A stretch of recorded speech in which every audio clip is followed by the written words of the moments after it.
पाकिस्तान में घरों और उद्योगों की बिजली आपूर्ति काट दी गई है।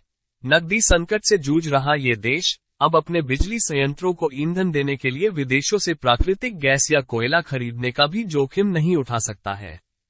शहरों में बिजली कटौती के कारण लोग डीजल जनरेटर स्थापित कर रहे हैं और नल के सूखने पर पानी की टंकियां बचा रहे हैं। यह एक कठिन स्थिति है जो कुछ क्षेत्रों तक ही सीमित नहीं है। वास्तव में कारखाने, अस्पताल और यहां तक कि मोबाइल फोन नेटवर्क कई स्थानों पर बंद हो रहे हैं, जिससे 240 मिलियन लोगों का लगभग पूरा देश दिन के अधिकांश समय के लिए बिना बिजली के रह जाता है। और आपने पाकिस्तान में कई बार हुए ब्लैकआउट के बारे में भी सुना ही होगा। लोग अब इन्फ्लेशन से बचने के लिए क्रिएटिव सॉल्यूशंस खोजने के लिए संघर्ष कर रहे हैं। इन्फ्लेशन जो पिछले 14 साल के उच्चतम स्तर 31.5% पर पहुंच गया है, जो 1975 के बाद का उच्चतम स्तर है, इसका प्रभाव पूरे देश में महसूस किया जा रहा है। शहरों से लेकर ग्रामीण क्षेत्रों तक गरीब लोग इसकी चपेट में आ रहे हैं। इन्फ्लेशन के कारण हर बुनियादी चीजें महंगी हो गई है। पेट्रोल की कीमत आसमान छू रही है, जो 80% तक बढ़ गई है। लोगों को बुनियादी चीजों के लिए लंबी कतारें झेलने के लिए मजबूर होना पड़ता है, और यहां तक कि लोगों को सब्सिडी वाले आटे को खरीदने के लिए कुचले जाने का जोखिम भी उठाना पड़ता है। पाकिस्तान पिछली गर्मियों में मानसून की बाढ़ के विनाशकारी प्रभावों को झेल रहा है, जिसके कारण लगभग 8 मिलियन लोगों को विस्थापित किया गया और देश को उत्पादन में अनुमानित $30 बिलियन का नुकसान हुआ, और दसियों हजार लोग अभी भी बेघर हैं। और पाकिस्तान में करोड़ों लोग एक दिन में $3.20 से कम पर गुजारा करने को मजबूर हैं। सिंध क्षेत्र में बाढ़ के कारण केला, गेहूं, खजूर और प्याज जैसी फसलों का लगभग पूर्ण सफाया हो गया है, जो पाकिस्तानियों के मुख्य आहार का हिस्सा है। नतीजतन देश को खाद्य पदार्थों का आयात करने के लिए मजबूर होना पड़ा, जिससे आम नागरिकों के लिए भोजन, स्वास्थ्य देखभाल और शिक्षा जैसी बुनियादी आवश्यकताओं को वहन करना मुश्किल हो गया है। दक्षिण एशिया में पाकिस्तान की इन्फ्लेशन रेट 31.5% के साथ दिवालिया हो चुके श्रीलंका की इन्फ्लेशन रेट 51% की दर के बाद दूसरे स्थान पर है। वर्तमान में पाकिस्तान उच्च वैश्विक तेल की कीमतों, बढ़ते कृषि आयात और इकोनॉमिक मिसमैनेजमेंट के कारण आर्थिक संकट का सामना कर रहा है, और पाकिस्तान अपनी जरूरत का लगभग पूरा तेल आयात करता है। यही नहीं, पाकिस्तानी रुपया डॉलर के मुकाबले 280 के ऑल टाइम लो पर पहुंच गया है। विदेशी मुद्रा भंडार घटने के साथ पाकिस्तान अब सबसे खराब भुगतान संतुलन संकट का सामना कर रहा है। पाकिस्तान एक अनोखा देश है। ये जनसंख्या के हिसाब से दुनिया का 5वां सबसे बड़ा देश है, और यह अस्थिरता, उग्रवाद और परमाणु हथियारों से ग्रस्त है। दूसरे शब्दों में कहें तो आने वाले सालों में पाकिस्तान दिवालिया हो सकता है। जी हां, सही सुना आपने। तो सवाल ये है कि पाकिस्तान की स्थिति ऐसी कैसे बन गई? तो चलिए इसका उत्तर जानते हैं।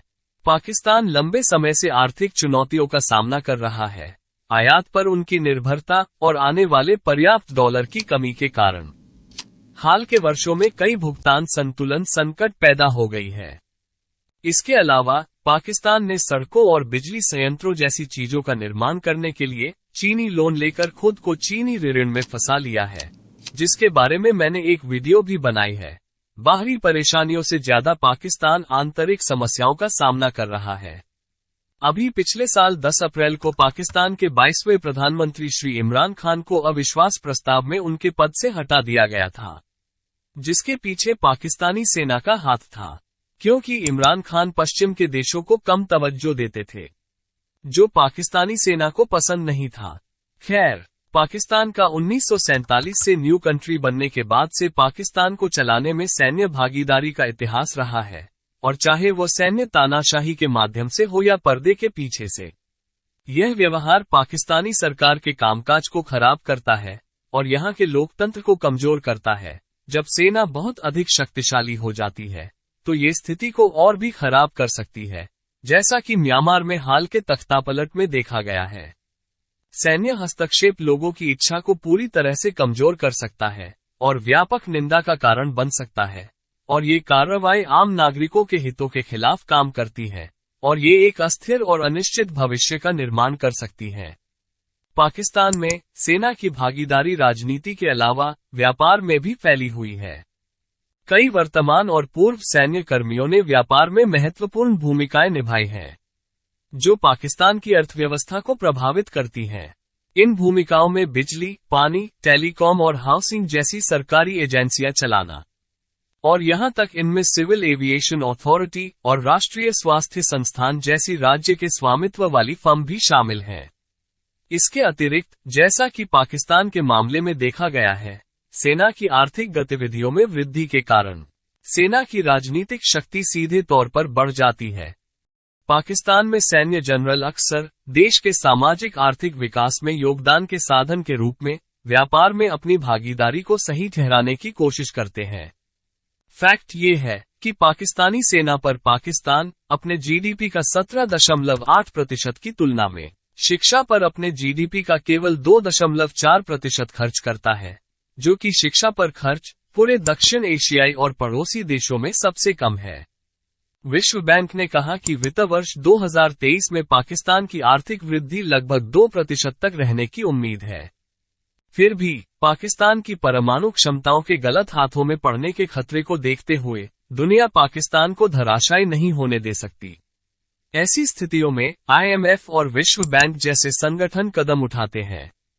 पाकिस्तान का आईएमएफ से सहायता प्राप्त करने का एक लंबा इतिहास रहा है, जिसका सबसे हालिया बेलआउट 2019 में कुल $6 बिलियन था।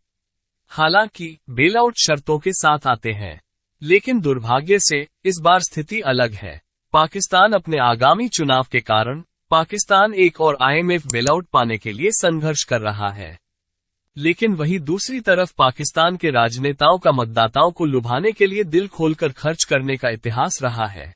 भले ही आईएमएफ ने पर्याप्त वित्तीय सहायता प्रदान की है, लेकिन फिर भी दी जाने वाली राशि पाकिस्तान के लगभग $130 अरब के कुल कर्ज के बोझ की तुलना में अभी भी बहुत कम है।